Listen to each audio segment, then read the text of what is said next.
Hello friends, welcome to my channel. तो चलिए आज हम देखेंगे बीपीएससी मेंस का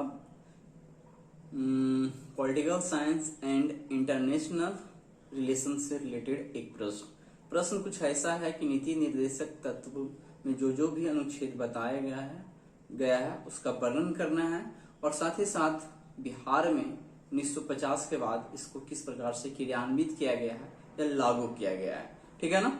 तो सबसे पहले आप जानते होंगे कि नीति निर्देशक तत्व भाग 4 में है और संविधान के ये अनुच्छेद 36 से 51 में इसका वर्णन किया गया है। ठीक है। और इसके बारे में यदि है तो इसके माध्यम से संविधान राज्य को बताता है कि उसे सामाजिक तथा आर्थिक न्याय सुनिश्चित करने के लिए नैतिक दृष्टि से किन पक्षों पर बल देना चाहिए। ठीक है ना। तो ये कुछ वर्णन करने के बाद अब उसके सारे अनुच्छेद को बता सकते हैं। 36 से 51 तक सब याद कुछ ना कुछ होना चाहिए, पूरी तरह से याद होना चाहिए, अपने शब्दों में उसको व्यक्त कर सकते हैं। ठीक है ना। उसके बाद फिर बिहार के बारे में चलेंगे। तो अनुच्छेद 36 में क्या है, तो अनुच्छेद 36 में ऐसा है कि मौलिक अधिकार में जिस प्रकार से राज्य की परिभाषा बताया गया था उसी प्रकार से नीति निर्देशक तत्व में भी राज्य का परिभाषा बताया गया है। बस यही वर्णन है। अब राज्य क्या होता है ये सबको पता है। ठीक है ना। नहीं पता है तो फिर आप उसको देख सकते हैं कि राज्य क्या होता है। फिर है अनुच्छेद 37। तो अनुच्छेद 37 क्या है, जिस प्रकार से मौलिक अधिकार न्यायालय द्वारा परिवर्तनीय है। परिवर्तनीय का मतलब यहाँ पे लागू करने के अर्थ में है। ठीक है ना। तो उसी प्रकार से नीति निर्देशक तत्व न्यायालय द्वारा लागू नहीं किया जा सकता है, ये वर्णन किया गया है। अब देखेंगे अनुच्छेद 38 क्या है। तो अनुच्छेद 38 में ये बताया गया है कि राज्य लोक कल्याण की अभिवृद्धि के लिए सामाजिक व्यवस्था बनाएगा। ठीक है। राज्य लोक कल्याण की अभिवृद्धि के लिए सामाजिक व्यवस्था बनाएगा, ये अनुच्छेद 38 में है। अब देखेंगे अनुच्छेद 38 के 1 में क्या वर्णन किया गया है। तो अनुच्छेद 38 के 1 में बताया गया है कि राज्य लोक कल्याण की अभिवृद्धि के लिए, उसी को थोड़ा सा विस्तारित कर रहा है, के लिए क्या करेगा, तो सामाजिक व्यवस्था बनाएगा ताकि सामाजिक, आर्थिक और राजनीतिक न्याय हो सके। ठीक है। बीच में कुछ एक पॉइंट है, इससे रिलेटेड तो नहीं है लेकिन नीति निर्देशक तत्व से रिलेटेड है कि 42वें संविधान संशोधन, ठीक है, 1976 के माध्यम से नीति निर्देशक तत्वों में अनुच्छेद 39 क को जोड़ा गया। ठीक है। 43 क को जोड़ा गया और 48 क को जोड़ा गया। ठीक है। अब देखेंगे अनुच्छेद 38(2) में क्या कहा गया है। तो इसमें है कि आय, प्रतिष्ठा, सुविधाओं तथा अवसरों की असमानताओं को समाप्त करने का प्रयास जो है अनुच्छेद 38(2) में है। अब है अनुच्छेद 39। तो अनुच्छेद 39 में क्या है, राज्य द्वारा अनुसरणीय कुछ नीति निर्देशक तत्व। तो 39 में सिर्फ 39 है, उसके बाद 39 का देखेंगे, लेकिन हम देखेंगे 39 में ही 4-5 पॉइंट देखेंगे। तो 39 में 4-5 पॉइंट क्या है, पहला देख सकते हैं कि पुरुषों व स्त्रियों को आजीविका के पर्याप्त साधन प्राप्त करने का अधिकार। फिर है समाज में भौतिक संसाधनों के स्वामित्व का उचित वितरण। फिर है ग में अर्थव्यवस्था में धन तथा उत्पादन के साधनों के अहितकारी केंद्रीकरण का निषेध। इसी में देख सकते हैं कि पुरुषों एवं स्त्रियों दोनों के लिए समान कार्य के लिए समान वेतन। और फिर देख सकते हैं अगला पॉइंट कि पुरुष एवं स्त्री श्रमिकों तथा बच्चों को मजबूरी में आयु या शक्ति की दृष्टि से प्रतिकूल रोजगार में जाने से बचाना। फिर है च में बच्चों को स्वतंत्र और गरिमा के साथ विकास का अवसर प्रदान करना और शोषण से बचाना। अब देखेंगे अनुच्छेद 39 के क में क्या है। तो इसमें है कि समान न्याय और निःशुल्क विधिक सहायता। ठीक है। अनुच्छेद 39 का में क्या है, समान न्याय और निःशुल्क विधिक सहायता। तो छोटा छोटा पॉइंट सिर्फ याद रखना है, बाकी फिर उसको लंबा करके आप लिख सकते हैं। करा राज्य यह सुनिश्चित करेगा कि विधि तंत्र इस प्रकार काम करे कि समान अवसर के आधार पर न्याय सुलभ हो तथा आर्थिक या किसी भी अन्य आधार पर नागरिक न्याय प्राप्त करने से वंचित न रह जाए। यह विधिक सहायता निःशुल्क होगी। ठीक है, ऐसा है। अब है अनुच्छेद 40। तो सबको पता है बेल लोन है, हमेशा से इससे क्या होता है, क्वेश्चन आता है।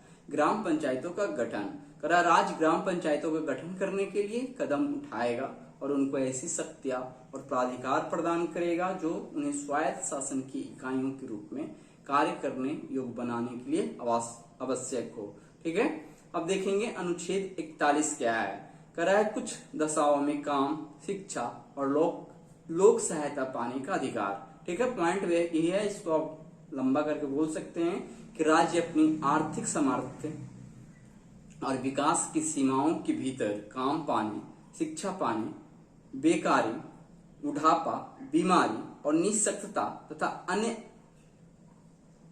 यहाँ पे इसको पढ़ सकते हैं, अनरह अभाव की दशाओं में लोक सहायता पाने के अधिकार का प्रभावी उपबंध करेगा।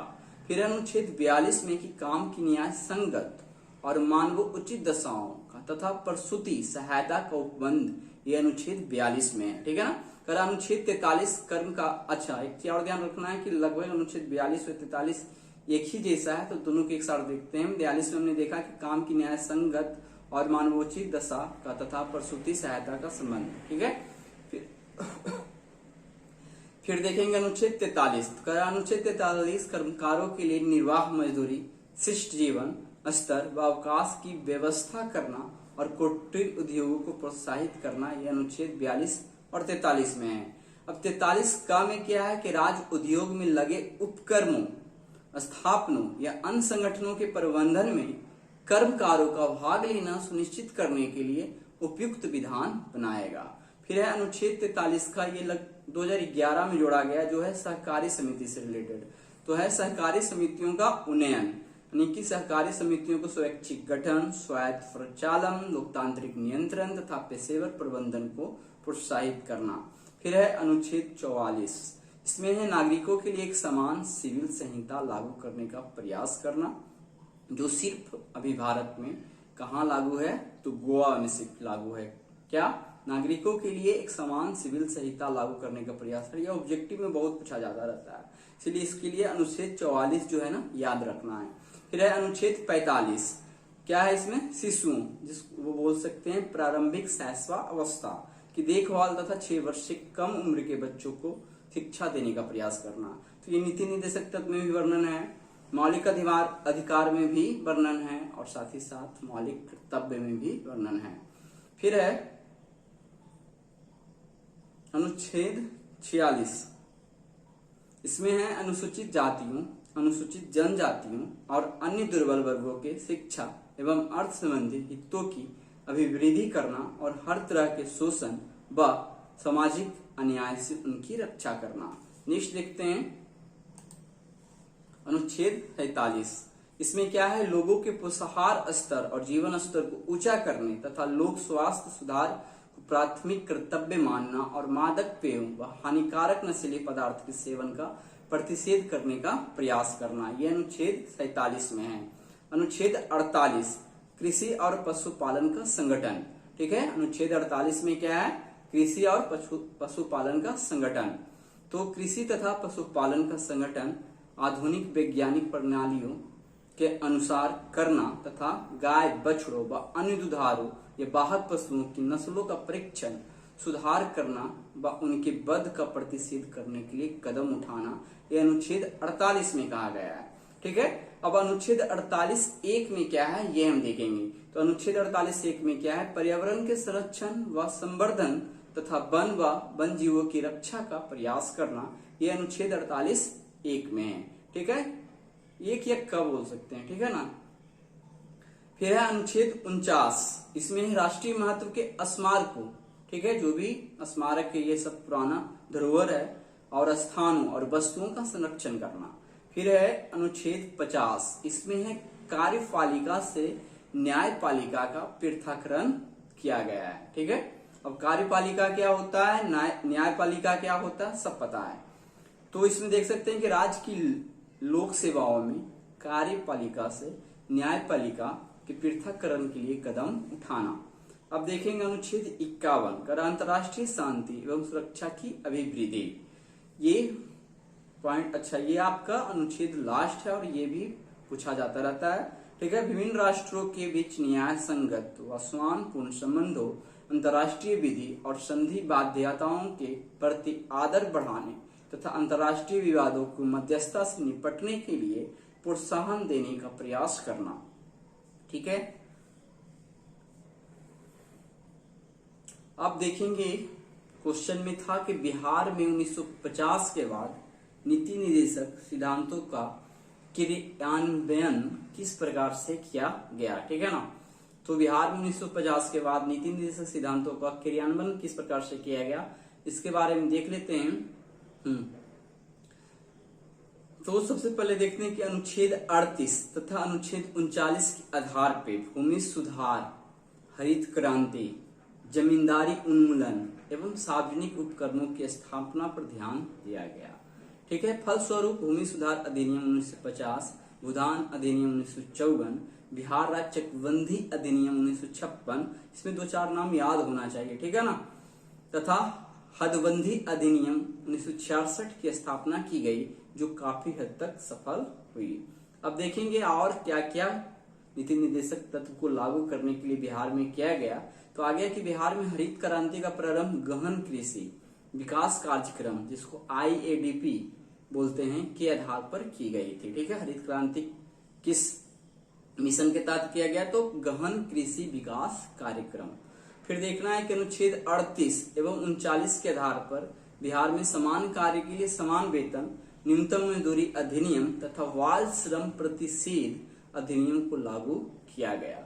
और बिहार में क्या किया गया नीति निर्देशक तत्व को लागू करने के लिए, इसके बारे में जानेंगे, थोड़ा देखते हैं। अब है कि अनुच्छेद 40 के निर्देशानुसार बिहार में पंचायती राज अधिनियम को लागू किया गया, जो सफल रहा, ठीक है। 5वां ये देख सकते हैं बिहार के बारे में कि अनुच्छेद 41 का अनुसरण करते हुए बिहार में वृद्धा अवस्था पेंशन योजना, दुर्घटना मुआवजा प्रणाली को लागू किया गया। फिर है वर्तमान में मुख्यमंत्री चिकित्सा सहायता कोष योजना, मुख्यमंत्री विकलांग सशक्तिकरण योजना तथा भिक्षावृत्ति निवारण योजना की शुरुआत की गई है।